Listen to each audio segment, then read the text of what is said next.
Hi, this is Nicole again. I serve as one of the spokespersons for Nehemiah Reset. Today I want to talk to you about the book of Deuteronomy.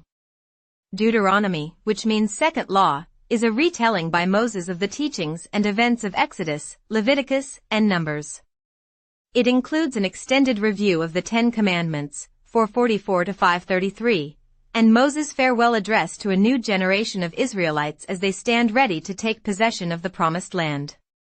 Moses reminds them of God's faithfulness and love, but also of God's wrath on the previous generation of Israelites because of their rebellion. Repeatedly he charges Israel to keep the law. Deuteronomy is a solemn call to love and obey the one true God. There are blessings for faithfulness and curses for unfaithfulness.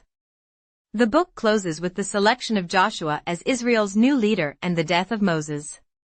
Deuteronomy concludes the Pentateuch, the first 5 books of the Bible, with further instruction from Moses, the man who led the Israelites out of slavery in Egypt and received God's law, see Exodus. In Deuteronomy, Moses reviews teachings and events from the time of the Exodus and the people's wilderness wanderings. He exhorts the Israelites to love their God Yahweh and obey his commandments. Deuteronomy ends with the final events of Moses' life, including the official appointment of his successor Joshua, the man who formerly encouraged the Israelites to faithfully conquer the Promised Land despite terrible foes, Numbers 13 to 14. Deuteronomy records Moses telling the Israelites how to live in the land long ago promised to their forefather Abraham, Genesis 12 verses 1 to 3, a land they must still conquer. Deuteronomy 31 verse 9 indicates Moses' involvement in writing the law portions of Deuteronomy. For this reason and others, Jewish and Christian traditions ascribe the Pentateuch to Moses, but it may have been completed and edited later. For more information on this debate, see the introduction to Genesis.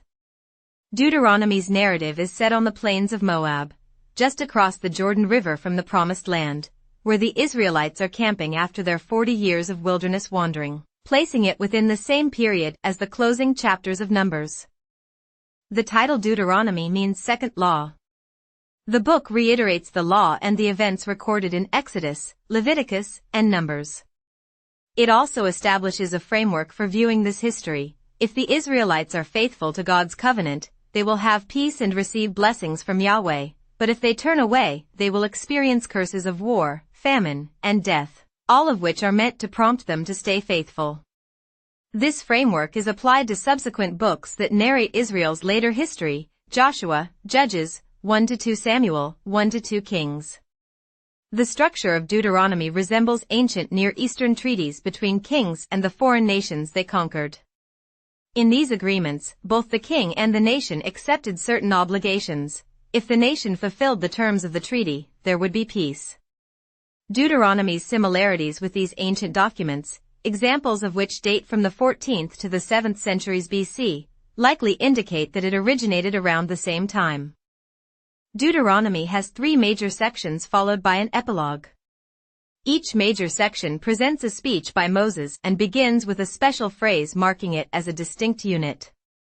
The first speech, Deuteronomy 1:14:43, is introduced with a phrase stating these are the words.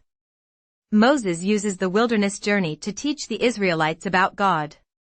This history shows that Yahweh is faithful to his people and able to overcome their enemies, and that Israel must trust and obey him.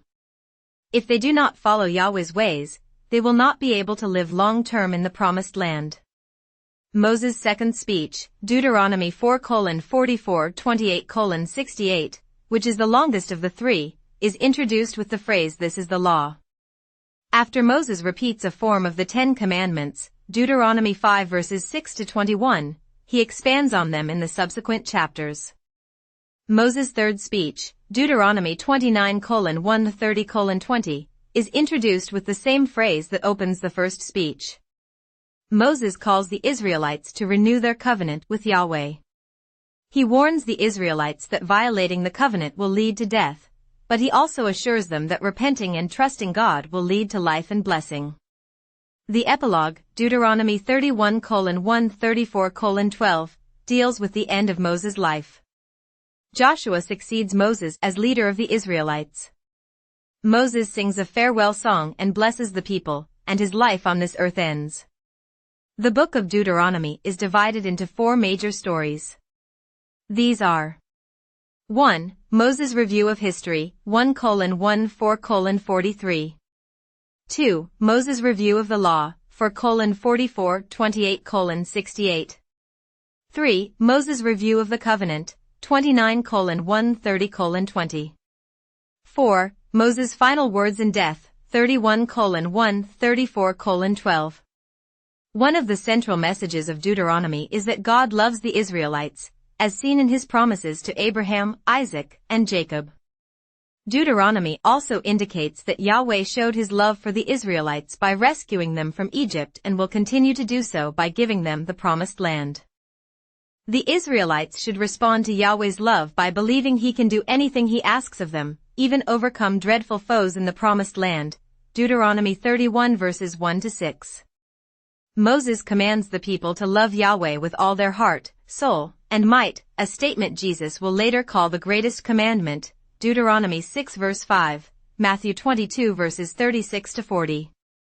As God's people we are to take courage and boldly embrace whatever he asks us to do, through the power of Christ. Deuteronomy 31 verses 6-7, Acts 5. And if we do, we will surely see God at work in our lives, communities, and world.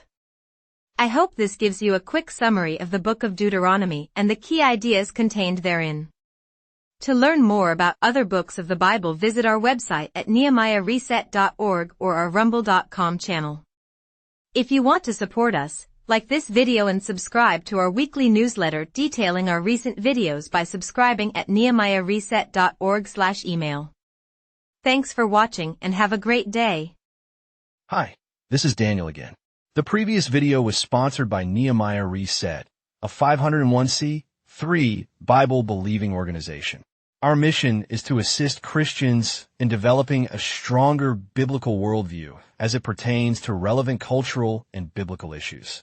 We seek to inform Christ followers, equip them, and mobilize them into action to vote their biblical values and to actively engage in our culture locally and at the national level. We are committed to help Christians and non-believers to develop a better biblical worldview.